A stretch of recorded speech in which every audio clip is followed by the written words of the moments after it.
Don't just get gassed on Israel Adesanya and Alex Pereira. This is not kickboxing. This is MMA, mother. We've seen high-level kickboxers come into the UFC and get f***ed up.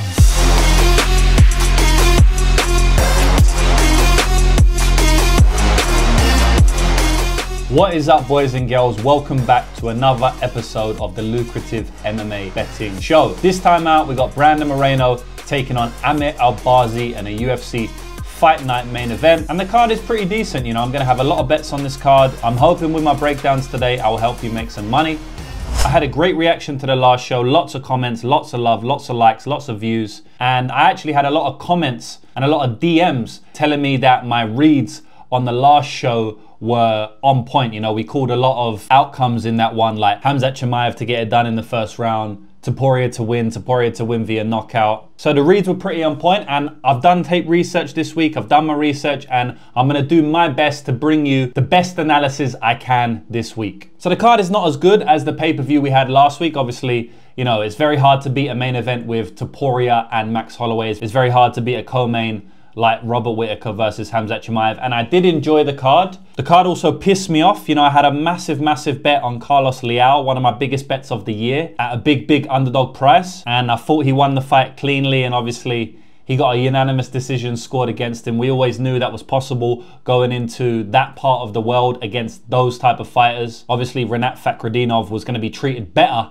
in that part of the world than someone like Carlos Leal. I still capped that in, and I still thought it was a good bet at plus 210. Unfortunately, we didn't get the decision. So, you know, that kind of pissed me off. But speaking about the judges' scorecards is going to be a whole nother video, because in 2024, that deserves another video. It's definitely been crazy times this year. We've almost overtaken boxing with our crazy judging. But that's neither here or there. So let's get into this week's main card.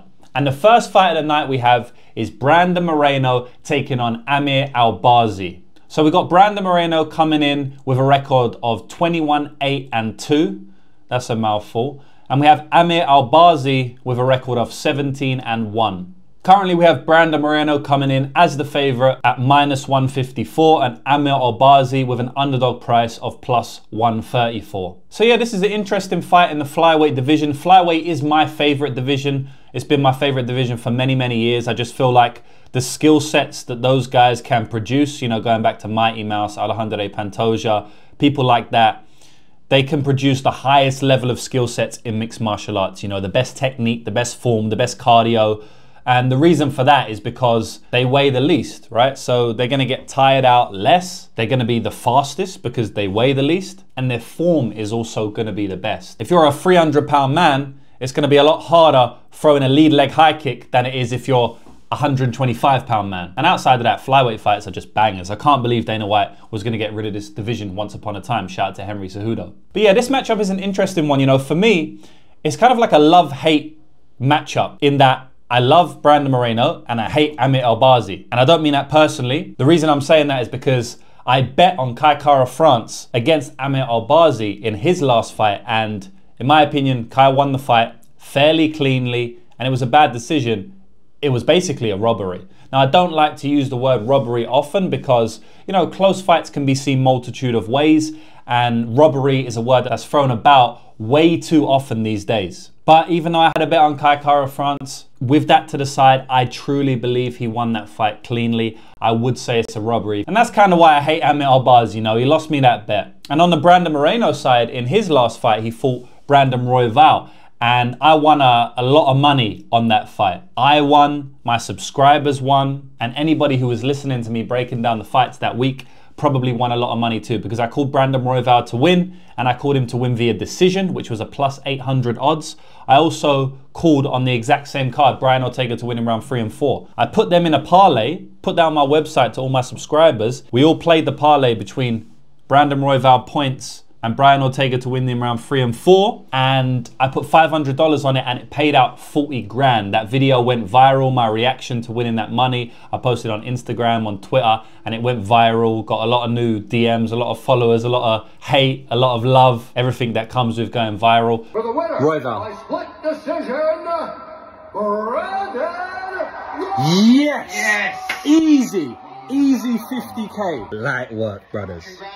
So I love Brando Moreno for that. You know, I love that he performed poor in that matchup. I love that he didn't really throw as much volume as he usually does, and he just looked like a shell of his former self, honestly. And that was good for me because Brandon Royval obviously cashed me a big ticket there. As it pertains to this matchup, I've got a hard time getting that fight out of my mind on the Brandon Moreno side, because even in the fight before that against Alejandro Pantoja, I believed that Brandon Moreno could have won that fight. And I actually think he would have won that fight if it was 3-4 years ago, before the Figueiredo saga, you know, even in the middle of the Figueiredo saga. But I feel like he looked a little bit washed in that Pantoja fight. You know, the fight was there for him. He definitely could have won it. It was a close fight, but he didn't win it, right? And like I said, 3-4 years ago, I think Brandon Moreno takes that fight. I think he wins the later rounds, and I believe he takes it. I truly do. In his very next fight, he fought Brandon Royval, and again, looked washed and looked a little bit more washed. I'm not saying he's completely done, completely washed, like Tony Ferguson or something like that, but I definitely believe that his best days are behind him. You know, like going back to that Figueiredo fight,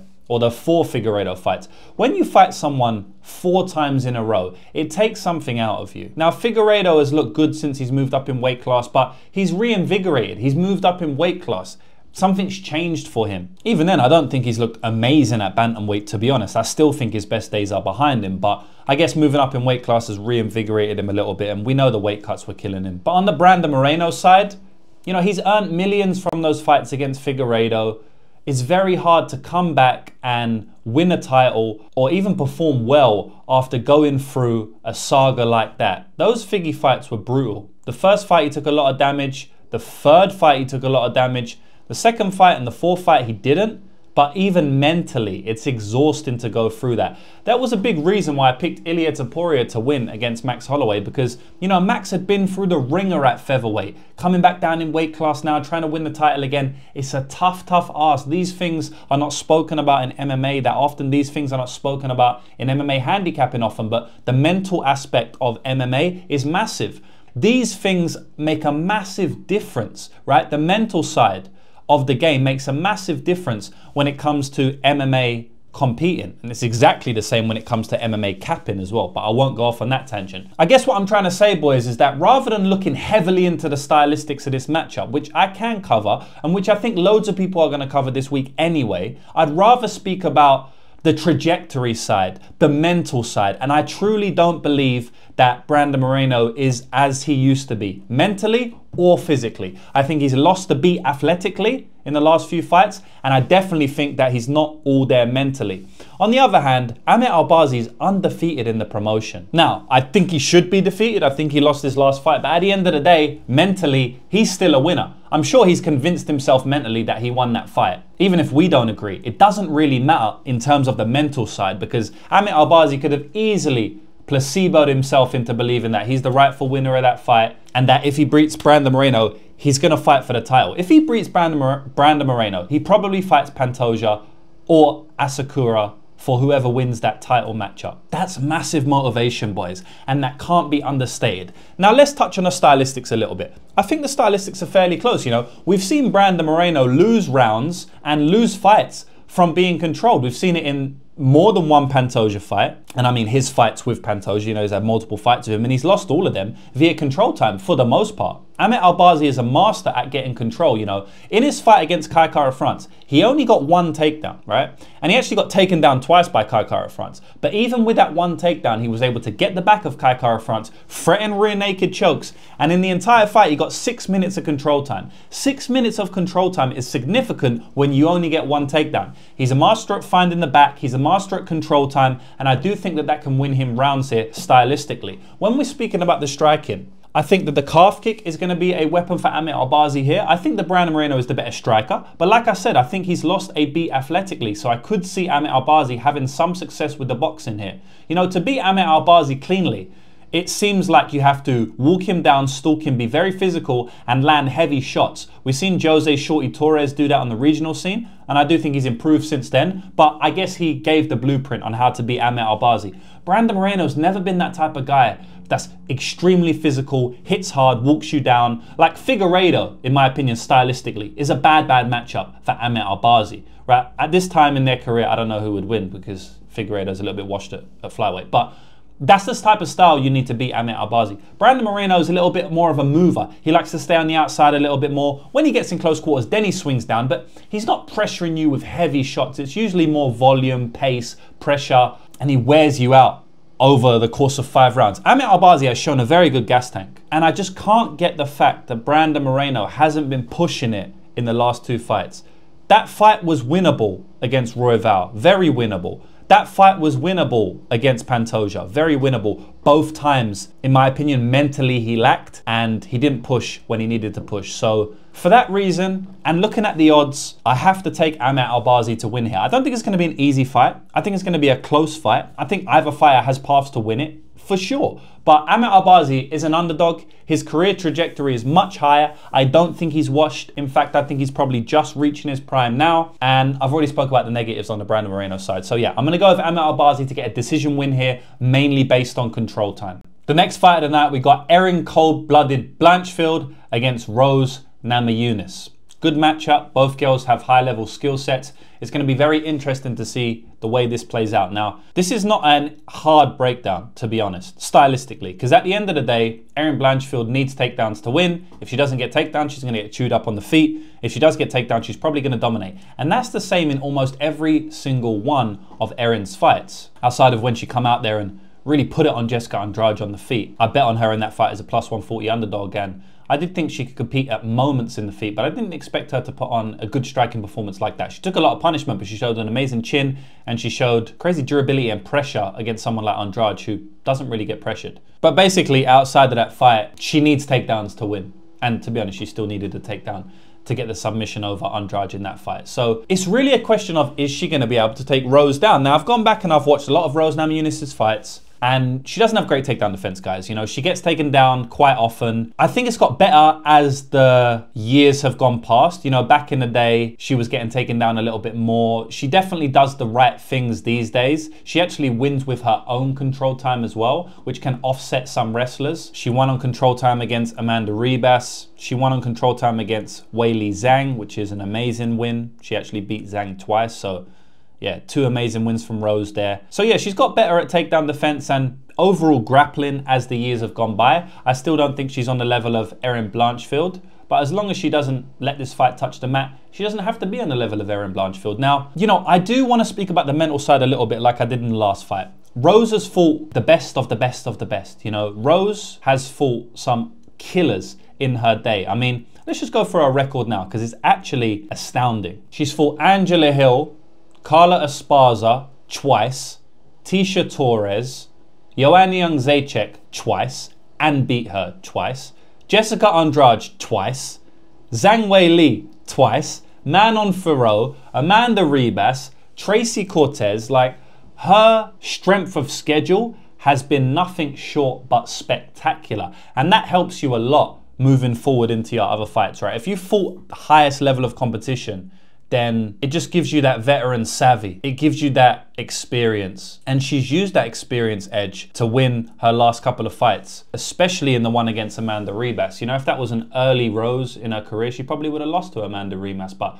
she knew when to get takedowns at the right time. She knew when to strike at the right time, and she won a decision based on that. Now, as it comes to this fight, I go back to what I said at the start. I have to ask myself, will Erin get takedowns? I believe she will. You know, like I said, Rose has got better with her grappling and her grappling defense, but it's not perfect. She still gets taken down almost every fight. So she gave up takedowns to Tracy Cortez in her last fight. She gave up 4 takedowns to Amanda Ribas in the fight before that. Fight before that was against Fiorot, and she got beat up on the feet, so, you know, she didn't get taken down in that fight. Fight before that got taken down 2 times by Carla Esparza. Fight before that got taken down 5 times by Zhang Weili. There's a pattern here, right? And this is even in her recent fights where she has presumably got better in the defensive grappling. So, look, Erin didn't have a great performance last time out, right? But that fight was extremely, extremely binary. If she could get takedowns on Fiorot, in my opinion, she looks minus 1,000. If she can't get takedowns, in my opinion, she looks plus 1,000. So, although she had a poor performance last time out,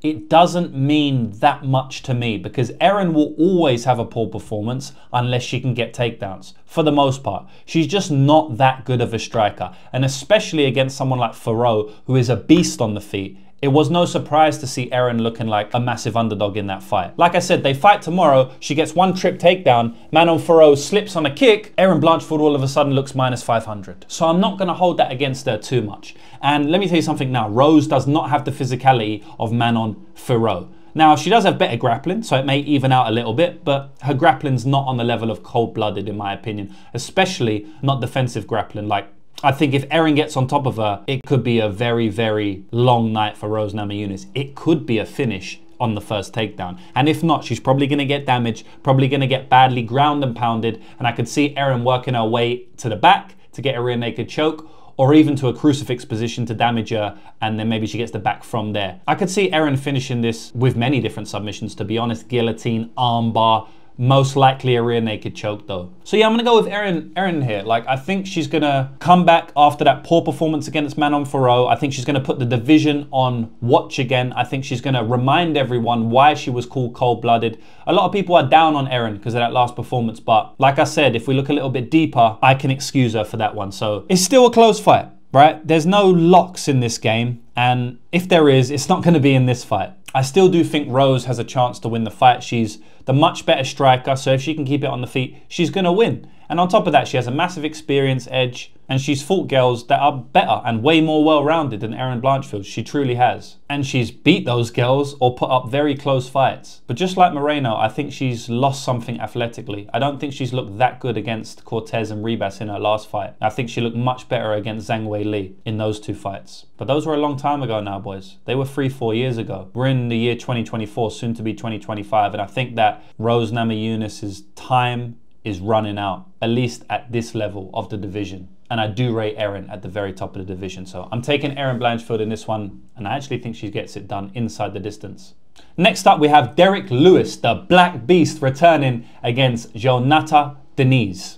We got Derrick Lewis coming in with a 28-12 record. The guy has had 40 fights, an ultra veteran of the heavyweight division. And we got Jhonata Dhiniz coming in with a clean, undefeated 8-0 record. So straight off the bat, boys, a massive, massive experience advantage of 32 fights, a 32 fight edge for Derrick Lewis. But we have the very inexperienced Jhonata Dhiniz coming in as a -160 favorite in this fight, with the underdog price on Derrick Lewis being +140. Kind of an easy fight to break down, boys, to be honest. You know, it was similar to the last fight. They're both going to go out there and swang and bang, which is Derrick Lewis's specialty. I don't think Dhiniz, the kickboxer, is going to try and take down Derrick Lewis, and to be honest, I don't think he's able to. If he does try and take down Derrick Lewis here, he most likely gets reversed. He most likely gets the Black Beast sitting on top of him, and we know what happens when that happens. Ground and pound TKO. But yeah, I don't expect that to happen. As I said, I think it's going to be a striking fight. And man, Derrick Lewis is not the most technical striker. He's not the best striker of the division. In fact, there's many, many fighters that are way better strikers than Derrick Lewis. But he finds his knockout in a lot of those fights. De Lima is a much better striker than Derrick Lewis, in my opinion. He's not the best striker of all time.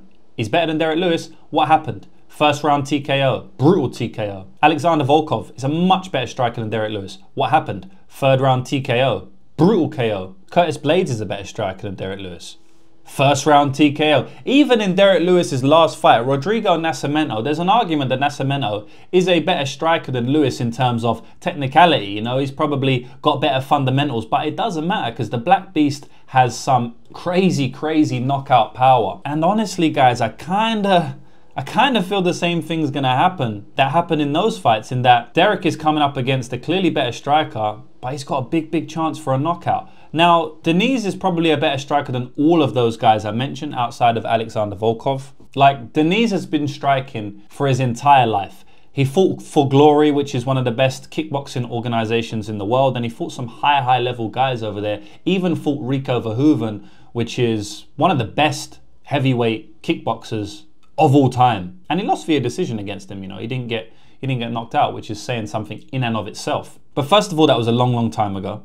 And second of all, this is not kickboxing. This is MMA, motherfucker. We've seen high-level kickboxers come into the UFC and get fucked up. Don't just get gassed on Israel Adesanya and Alex Pereira, because for every one of them, we have a kickboxer who is a high-level kickboxer who gets finished, like Armen Petrosyan just did last week. He's a good kickboxer, got a decent record in kickboxing. And what happened to him? He got finished. Gokhan Saki is a very, very high level kickboxer. Came into the UFC, got knocked out by Khalil Roundtree. So just because you're high level in one sport doesn't mean you're going to be high level in another sport, even if the sport is similar, and even if the fight stays on the feet. I mean, Sean Strickland beat Israel Adesanya in a striking matchup, so that tells you all you need to know. And in this fight, I feel like Dhiniz is the cleaner striker, the better technical striker, etc., etc. But I've seen him leave openings on the feet. This is small gloves. This is in a cage. This is completely different from kickboxing, and I've seen him leave openings on the feet that Derrick Lewis can potentially capitalize on. Now, I don't think Lewis is who he used to be.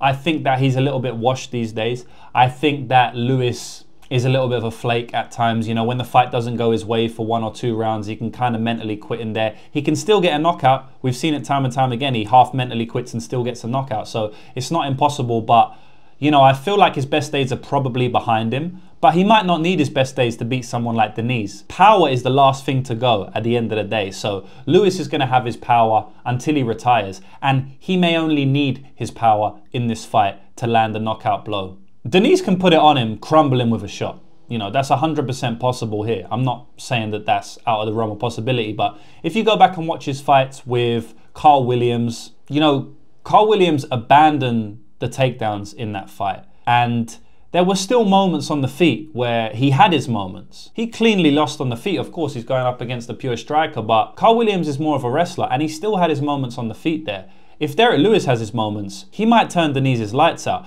Another angle in this fight is that it's not out of the realm possibility Derrick Lewis gets a takedown in this fight. He might trip him up. I remember back in the day, Derrick Lewis tripping over Shamil Abdurakhimov late into the fight, round 4, I believe, and finishing him with ground and pound. Derrick Lewis has some of the best ground and pound in the business, just because of his raw power. You know, we saw Francis Ngannou finish Renan Ferreira within 10 seconds with ground and pound, just because of how powerful he is. Same thing with Lewis. And Lewis has got takedowns multiple times in his career. He got takedowns against Alexei Olenek, against Shamil Abdurakhimov, Blagoy Ivanov, Tai Tuivasa. He even got a takedown in his last fight. So, you know, there's definitely possible where he gets a takedowns on this kickboxer here, because this kickboxer hasn't got great takedown defense. And I don't think he's going to be as strong as Derrick Lewis, and probably not as crafty in those grappling positions either. So Derrick Lewis, to me, has a chance to get a knockout on the feet and also a chance to get a knockout on the ground. Then he's got all the ground upside here. You know, Dhiniz is not going to take him down and dominate from top position. If Dhiniz takes him down somehow or ends up on top, he's probably going to get reversed and get pounded out by the Black Beast. So I don't love saying it, because at the end of the day, Derrick is past it. In my opinion, he's washed, but plus 140 on the Black Beast. At the end of the day, boys, like, I am a gambler, right? So if Derrick Lewis was minus 250, my breakdown is going to be tailored towards those odds. I'm going to be saying something slightly different. I'm not going to be coming out here and going, Derrick Lewis, you know, he's going to smash him, he's going to knock him out. I'll still tell you the basis of what I believe. I'll still tell you the similar sort of stylistic beliefs that I have about the matchup, but my breakdown is going to be tailored in a slightly different way. I may be saying there may be value on Dhiniz, and I might be telling you Dhiniz's strengths in this fight, because ultimately I'm saying that the value side is Dhiniz in that example. So I'm going to give you his strengths, right? But I think the value side in this fight is Derrick Lewis. So I'm kind of tailoring the breakdown to that, because I'm a gambler, right? I'm not an MMA analyst. I'm an MMA gambler. I analyze MMA, but only to make money from it. So we have to remember that it's two different things, boys. I could be wrong, of course. I'm not going to be right every time, but I think that Derrick Lewis at plus 140 is a good bet. The next fight is Caio Machado versus Brendson Ribeiro. We got Caio Machado coming in with a record of 8-3-1 and taking on a fellow Brazilian, Brendson Ribeiro, who has a record of 15-7. Currently, they have the odds sitting at minus 160 favorite on Caio Machado, an underdog price of plus 137 on Brendson Ribeiro. This is a very weird fight, boys. Very volatile fight, very strange fight. Hard to have a concrete opinion on this fight, although you can still have an opinion on who the value side is and potentially even get there for a bet. But, you know, me personally, I think that this fight could go a multitude of ways. Now, Caio Machado is coming down from the heavyweight division, and he's trying to make light heavyweight. So it's always interesting to see how someone's cut will go when they move down in weight. Is it going to help his conditioning? Is he going to have better cardio? Is it going to worsen his chin? One thing that I think it might do, which will be a negative for Caio Machado, is take away his speed advantage. You know, he's a very fast heavyweight. Now, he's not the best heavyweight. He's not even a good heavyweight, to be honest. He's quite low level, but he is fast. He has good volume, and oftentimes he's faster than his opponents, and that can get him a win, right? Now, moving down to the light heavyweight division, a lot of that speed advantage is going to be taken away. It might be zapped completely. And I have seen time and time again, when these fighters move down in weight and they're used to having a speed advantage, Now, when they don't have the speed advantage, their whole game can be thrown off. That's not to say it's going to happen in this fight, but I definitely think that's a negative on the Machado side. It might be balanced out with some other positives though. Maybe this is his true weight class. Maybe he has a better gas tank. You know, there's a multitude of positives that could go right, but I am going to call that the speed advantage will not be there as it was once at heavyweight, and I don't think that that's going to be a good thing for him. Brendson Rivera, on the other hand, you know, he's a light heavyweight guy, so he's used to fighting in this weight class. He's a strange one, you know, he has good power in his hands. He's very live to get a first round finish against anybody he fights, but I don't think his fight IQ is good, and his cardio seems to let him down in multiple fights. Last time out, he looked like a big favorite. Like he was a big underdog, and he looked like a favorite in that first round, but the second round, you know, jumped on a stupid guillotine. I guess, you know, in another world, he may have got the guillotine, but he ended up on his back. He was there for basically the whole round, and then he got grappled again in round 3. He showed poor fight IQ in that fight, and his gas tank got drained, and I've seen that more than once. So it'd be very interesting to see him show some improvements in that area of his game, because if he does, I think he can be a decent fighter, and I think he can get some UFC wins here. I think Brendson Ribeiro is going to be landing hard early.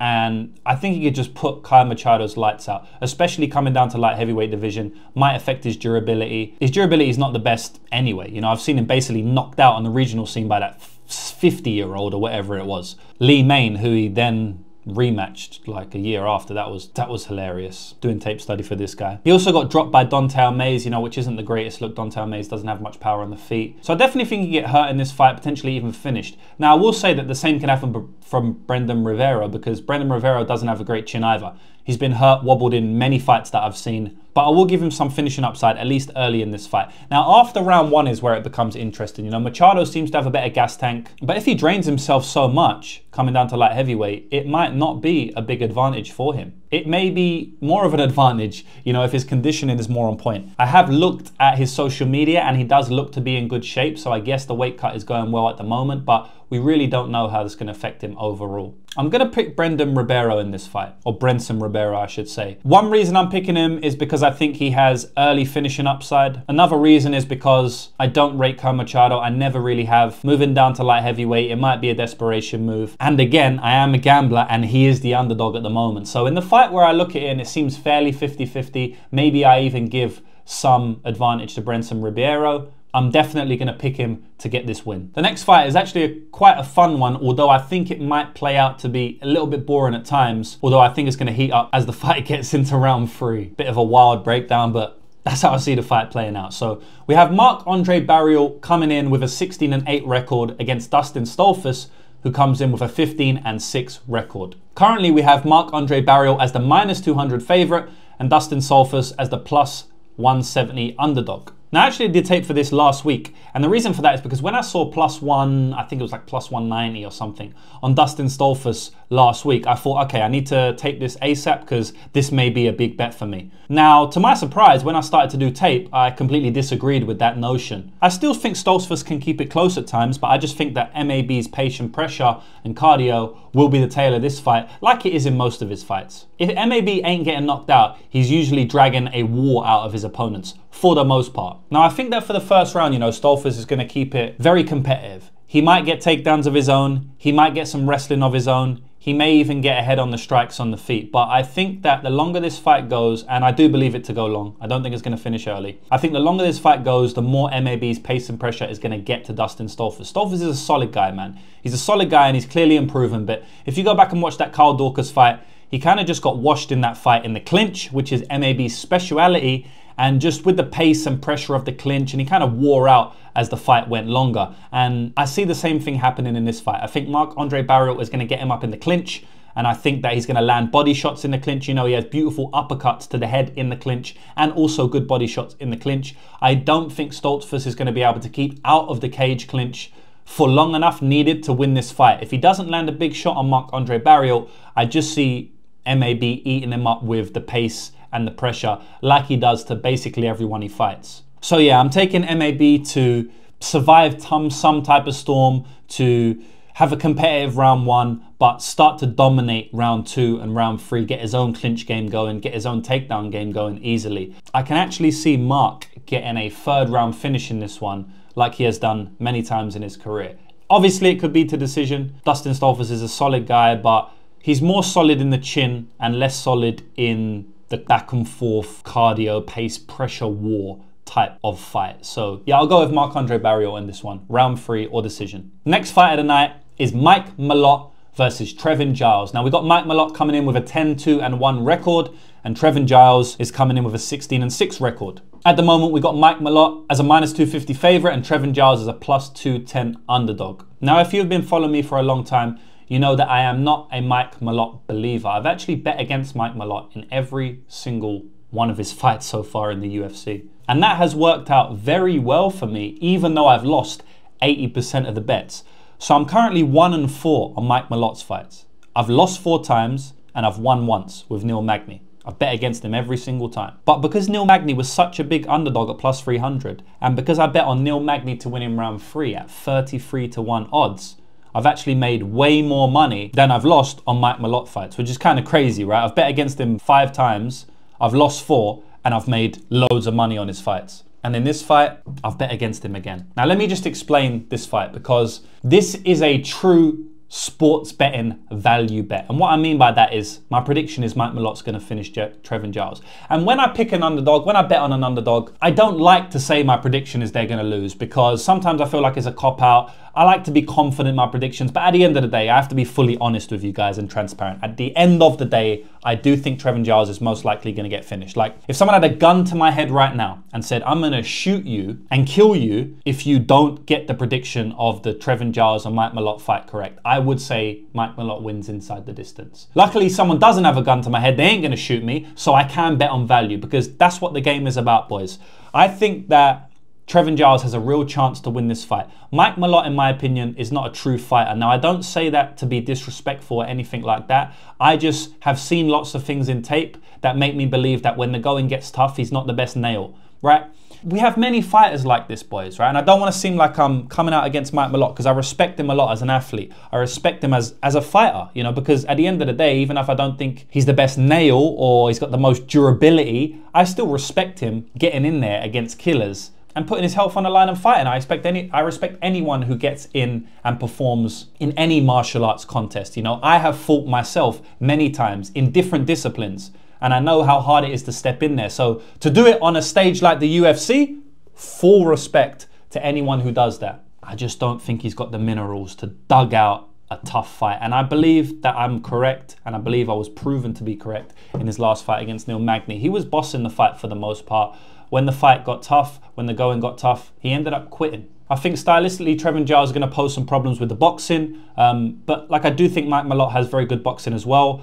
I've watched a grappling match between them. Not much happened. Mike Malott was kind of in control for the most part, pulling guard for the most part. Trevin Giles was kind of staying out of danger. Never really got himself in any danger, but didn't want to engage that much. I think Mike Malott will have an advantage in the grappling and maybe in the striking, but in the durability, I think it's close, because Trevin Giles is so liable to be clocked. But the durability is close. I think Trevin Giles is put on performances in the cage, even in losses, that would beat Mike Malott. You know, like some of the performances he's put on, for example, against Carlos Prates in his last fight. I know he got beat in that fight, but I think if he puts that performance on against Mike Malott, he has a good chance to win that fight. The truth is, Trevin Giles never makes it easy for himself, right? But I just think that the line is a little bit too wide in this one. Now, what I really like in this one is the fight doesn't go to decision, or the under 2.5 rounds. Because like I said, I'm picking Mike Malott to win inside the distance. I think he's got a good chance of doing that. I also think Trevin Giles can finish Mike Malott if I don't believe he's got the minerals. If I think that he's not a good nail, Trevin Giles can definitely finish him. And I just think the fight's going to be a war. You know, just how they match up, the fight should be a war on the feet. Ultimately, I think Mike Malott's probably at some point going to catch him and get him in a guillotine. But yeah, small bet on Trevin Giles at the price makes sense for me. And maybe a bigger bet on the fight doesn't go to decision as a hedge or double dip if Trevin Giles ends up getting the finish. So that's it. That's my prediction for the fights, boys. I hope you enjoyed this. This is the second lucrative MMA betting show that I've done. Obviously, I've done hundreds of breakdowns, hundreds of podcasts, but this is the second episode of my new show. So I would really appreciate it if you leave a comment. Tell me what you think about the new show. And I am thinking of bringing Parlay Madness back. So if you want to see Parlay Madness back in your life, there may be some adjustments to it. I may change a couple of things, but if you want to see Parlay Madness If you know what that show is, then comment down below. And if there's enough love, maybe I'll bring it back. So regardless of that, boys, I hope you enjoy this week's fight card. I hope you enjoyed the breakdowns. If you want to sign up with me and get all of my official bets, all of my breakdowns for every fight on the card, not just the main card, all of my long shot parlays, long shot props, etc., then go to lucrativemmabetting.com. You can sign up for a package, you can support me, and we can make money together. Outside of that, good luck with your bets, and I will see you in the next video.